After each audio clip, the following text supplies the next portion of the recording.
안녕하세요, 워치 매거진입니다. 지금 이 장면은요, 제가 어릴 적 거실에 가족들과 이불 깔고 봤던 주말의 명화의 인트로입니다. 지금 20대 분들한테 좀 생소하겠지만 30대 중반 이상이면 모르는 사람이 없다고 제가 장담하는 이 주말의 명화에서 방영했던 수많은 명작 중에 5손가락에 뽑히는 영화가 있습니다. 바로 오늘 소개해드릴 주인공이 주연으로 열연했던 명작 빠삐용이죠. 한국에서 1974년에 개봉했었고요. 개봉하자마자 매진의 연속이었습니다. 한국에서는 바로 이 바퀴벌레약 광고로 90년대 더 유명해졌던 영화죠. 지금 보시는 이 장면은 그 전설의 빠삐용 마지막 장면인데요. 이거 보너스로 제가 보여드리는 겁니다. 더스틴 호프만이 너 죽을 거야, 뛰어내리지 마, 제발 이라고 했으나 아무 말 없이 끌어안아주고 바다를 뛰어내리면서 그 유명한 명대사를 외치죠. 이 자식들아, 나 여기 있다. 바로 이 사나이. 177cm의 그리 크지 않은 키에 남성적인 외모, 미친 패션 센스, 웬만한 위험한 스턴트는 직접 처리하는 운동신경, 화려한 여성 편력, 60년대 70년대 헐리우드의 대표 아이콘, The Cool of King. 오늘의 주인공 바로 이 스티븐 맥퀸이 아니고 이 맥퀸의 서브마리너입니다. 한숨 쉬시면 안 됩니다. 이 진심으로 맥퀸의 웬만한 영화만큼 재밌습니다. 이 이야기가요. 자, 본론으로 들어가서요. 지금 많은 분들이 맥퀸의 서브마리너가 경매에 나와서 낙찰된 줄 아십니다. 이미 작년 겨울에 경매가 취소됐는데도 불구하고 말이죠. 심지어는요, 한국 유명 수입 매거진 에디터분이 최근에 쓰신 글에도요, 스티븐 맥퀸의 서브마리너가 천문학적 금액에 낙찰되었다는 말이 써있던데 이건 사실이 아니죠. 물론 조금 헷갈릴 수 있습니다. 저도 이해하고요. 그렇다면 스티븐 맥퀸의 서브마리너에 대해서 오늘 제대로 재미있게 알아보겠습니다. 채널 고정하세요. 출발합니다.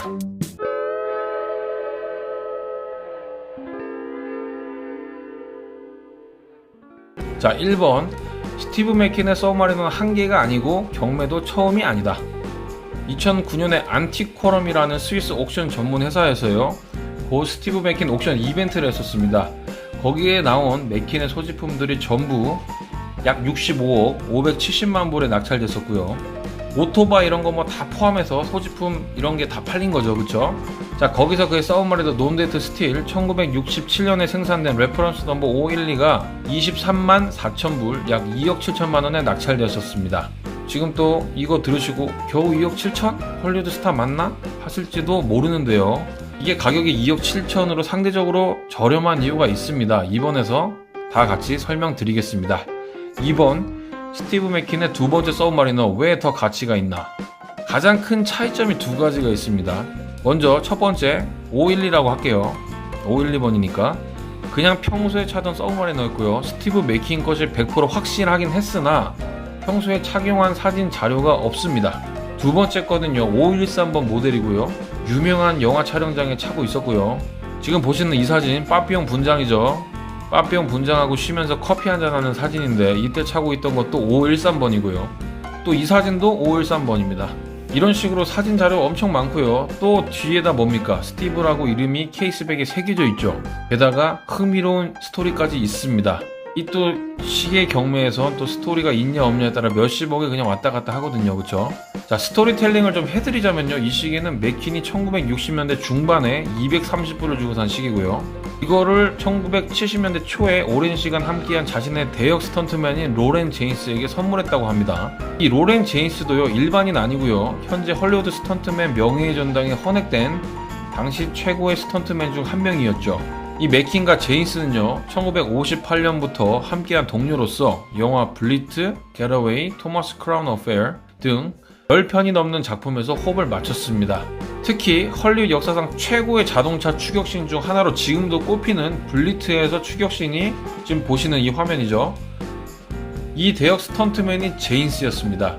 지금 60대 분들 저거구나, 저거 하고 막 고개 끄덕끄덕 하시네요. 다 보이죠? 게다가 이 시계 뒷면 보시면 로렌, 미친 세계 최고의 스턴트맨에게 스티브가 라는 문구가 새겨져 있죠. 스티브 맥퀸의 이름이 새겨진 지구상 유일한 시계가 된 거죠. 또 이뿐만이 아닙니다. 제인스가 미국의 로스앤젤레스에서 말년에 살고 있었는데요. 물론 알츠하이머로 투병 중이었지만 2016년에 큰 불이 났거든요. 센타 클라리타 밸리 지역에서요. 그래서 그때 막 여의도의 면적의 30배 넘는 임야 불 타고 그 산 안에 있던 18채 집이 다 타버렸는데 이 18개의 집 중 하나가 바로 제인스의 집이었죠. 이때 정말 안타까워했던 사람이 한 명 있는데요. 바로 비버리 힐즈 부동산 중개업자 마이클 아이젠버그란 사람입니다. 이 사람이 컬렉터로 굉장히 유명한 사람인데요. 뭐 컬렉션 보시면 없는 게 없습니다. 뭐 캡틴 아메리카 진짜 1960년대 그 영화에 나왔던 오토바이도 가지고 있고, 뭐 포르쉐 리미티드 에디션 다 있고요. 영화에 나온 것도 있고, 없는 게 없어요. 이런 분이 제인스 집이 불탔을 때 거기에 존 웨인이 쓰던 머그잔, 또 실버스타 스텔론의 람보, 퍼스트 블러드 파트 2에서 쓰던 칼, 그리고 바로 스티브 맥킨의 서브마리너가 있다는 신문 기사를 읽고 바로 뛰어가죠. 그래서 가족들한테 엄청 설득을 합니다. 제발 다시 가서 뒤져보자, 서브마리너 찾아보자 라고 합니다. 그리고 몇 주 후에 제인스의 딸 에리카가 오케이 득템함이라는 전화를 하게 되죠. 그리고 달려가 봤더니 어떤 시계가 나옵니까? 이렇게 마시간 다 타버린 시계가 나오게 되는 겁니다. 그래서 너무 안타까운 마음에 아이젠버그는 가족과 상의를 해서 롤렉스 본사로 복원을 보내게 되죠. 이 콧대 높은 롤렉스도요, 이건 진짜 대박이네라는 생각이 들었는지 열심히 복원도 해주고요. 잘 안 하는 건데 편지도 보내줍니다. 내용을 요약하면 훌륭한 이야기를 전해주셔서 감사하고 이번 사건은 롤렉스의 믿을 수 없는 내구성을 증명한 사건, 꼭 자기 자랑도 넣죠. 그래 어쩌고 저쩌고,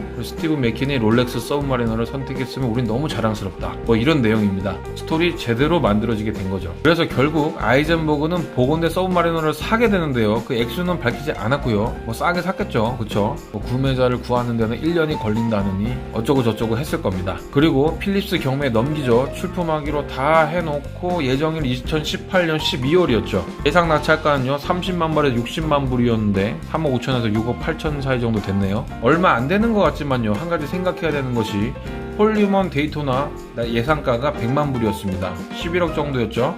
실제 얼마에 낙찰됐습니까?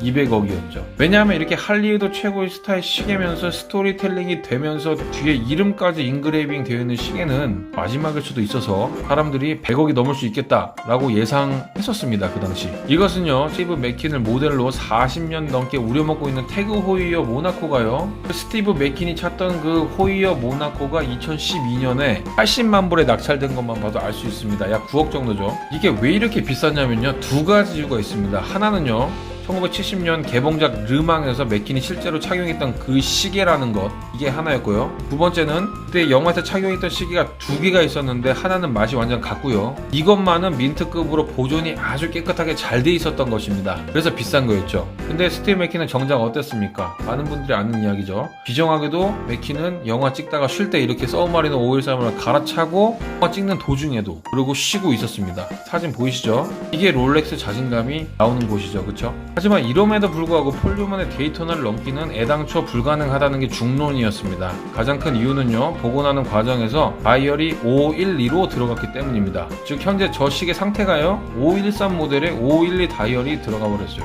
혼종이 된 거죠, 그쵸? 여기서부터 뭔가 조금 찜찜했지만 필립스 측에서는 그냥 우리가 확인했다, 복원 당시 불에 타서 상태가 안 좋은 것만 문제였지 뭐 진품 아니냐 이런 거는 문제 전혀 없다라고 뭔가 얼버무리면서 위태하게 작두를 타기 시작했죠. 그리고 2018년 결국 12월 5일에 경매하기로 그냥 밀어붙여버린 겁니다. 3번 아수라장이 되어버린 상황. 여기서 근데 갑자기 스티브 맥킨의 아들 체드 맥킨이 운영하는 맥킨스 에스테이트에서 변호사를 선임해버립니다. 그 서버의 존재 자체를 부정해버리죠. 뭐라고 하는지 볼게요. 우리는 처음부터 스티브 맥킨이 그런 글귀를 새기지 않았거나 그런 글귀가 새기는 시계를 가지고 있지 않았을 것이라고 분명히 말해왔다. 더 이상 스티브 맥킨이 그 시계를 샀다고 믿을 하등의 이유가 없고 증거를 더 들이대지 않으면 카피일 것이다 라고 강력한 한방을 먹입니다. 여기에다가 더 유명 시계 블로그죠, 제익스 롤렉스 월드에서 필립스에서 맥킨이 60년대 후반에 사서 70년대 초반에 제인스에게 줬다고 했는데 이게 좀 이상하다 라고 의혹을 제기합니다. 그 증거가 바로 제인스의 오랜 스턴트맨 친구 독 듀헤임이 제인스의 딸 에리카에게 쓴 편지인데요. 편지의 내용은 뭐냐면요, 듀헤임이 제인스와 스티브 맥킨과 셋이 밥을 먹었는데 거기서 이런 대화를 들었다는 겁니다. 스티브 맥킨이 제인스한테 이렇게 얘기한 거죠. 야, 제인스 그거 내가 너 열심히 해서 선물로 영화 끝나고 준 거다, 뭐 이렇게 말했다는 거죠. 근데 그 영화가요, 더 샌드 앤 페블스라는 영화고요. 이 영화가 1967년에 끝났거든요. 그러면요, 늦어도 1968년에는 줬다고 해야 정상인데 뭐라고 합니까? 1970년대 초반에 줬다고 하죠. 이 타임라인이 사실과는 다르다라고 증거를 딱 들이댄 겁니다. 그러니까 어떻게 됐습니까? 필립스가 헐 죄송, 다시 확인하고 연락드림이라고 말하고 꼬리를 내려버리죠. 그러면서 경매를 철회하고요, 모든 광고 내리고 인스타그램이라든가 인터넷에 경매 처리 이유를 씁니다. 요약해보면요, 우리는 새로 확보된 진술을 통해서 수정된 정보로 다시 시계를 경매에 내놓기 위해서 맥킨 패밀리와 접촉을 시도했지만 그들이 협조하지 않는다.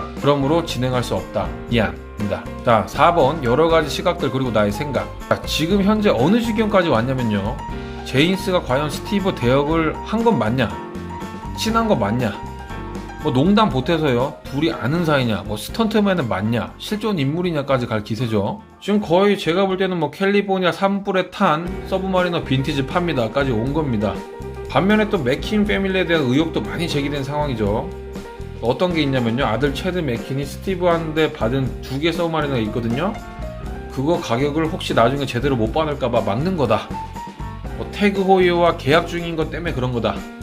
아니면 스티브 맥킨이 생전에 아끼던 뭐 고아 후원 재단이 있었거든요. 그 재단과 맥킨 재단 갈등이 있는데 이번에 경매 3분의 1을 그 고아 자선 재단이 가져가기로 해서 막는 거다 등등 많은 이야기들이 쏟아지고 있습니다. 저는요, 당연히 진위 여부는 제가 모르고요, 맥킨 패밀리가 협조할지 안 할지에 대해서는 제가 그럴 리가 없다고 생각합니다. 그 이유는 뭐냐면요, 우선 제가 아들이면 기분 안 좋을 것 같아요. 입장 바꿔서 생각해보면요, 우리 아버지가 유명인인데 돌아가셨어요. 근데 아버지 옛날 친구라고 선물로 줬다면서, 우리 아버지가 선물로 줬다면서 롤렉스를 가지고 왔어요. 근데 경매 가면 몇십억 그냥 받는데요. 근데 그게 누구 때문에 주는 겁니까? 우리 아버지 때문에 주는 거죠. 근데 여기서 더 기분 별로인 건 뭐냐면요, 아니 나한테 준 시계에는 뒤에 아무것도 안 새겨져 있어요. 이름이고 뭐고. 근데 저 사람 뭐야? 뭐 이런 생각 좀 들겠죠. 그래서 또 짜증나니까 나쁘게 생각하다 보니까 막 이런 논리가 생각나는 거예요. 아, 우리 아빠가 진짜 터프가인데 시계 뒤를 보니까 아버지가 새겼다는데 내용도 좀 오그라들고, 그리고 우리 아버지가 시계에다 뭘 새겨줄 만큼 섬세한 사람도 아닌데, 아, 이 사람 거짓말 아니야? 그리고 뭐 줬다는 연도도 안 맞고, 아, 이상한데? 이런 생각 들 수밖에 없죠. 게다가 또 필립스 경매 재단도 또 마음에 안 듭니다. 왜냐면요, 또 최근에 폴리먼 데이토나 200억에 팔고 신나서 한 건 더 하려고 누가 봐도 무리수를 막 두고 있거든요. 또 자기 아버지가 안 그래도 폴리먼 라이벌이었는데 이 시기가 또 싸게 팔리면 기분이 좋을 리가 없죠. 게다가 비싸게 팔려도 자기한테 한 푼도 안 돌아와요. 이거 어떻게 도와줍니까, 솔직히? 그쵸? 이건 그냥 뭐 낙찰의 반 이상을 맥킨 패밀리한테 기부한다 이런 거 아니면은 저는 불가능하다고 생각합니다.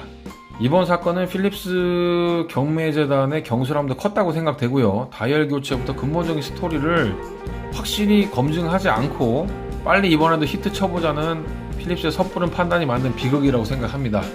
세계 수많은 맥킨의 팬들, 롤렉스 팬들, 시계 팬들에게 허탈감만 안겨줬다고 생각합니다. 자, 오늘 긴 이야기였고요. 거의 스킵하지 않고 여기까지 오셨다면 당신은 이미 워치 매거진의 팬클럽이십니다. 더운 여름 좋은 하루 되시고요. 언젠가 이 시리즈의 마지막으로 체게바라의 서브마리너도 제가 많은 자료 확보한 후에 영상으로 한번 만들어 보고 싶습니다. 마치겠습니다. 감사합니다. 이상으로 워치 매거진이었습니다. 시청해주셔서 감사합니다. 여러분의 구독과 좋아요가 창작에 큰 힘이 됩니다.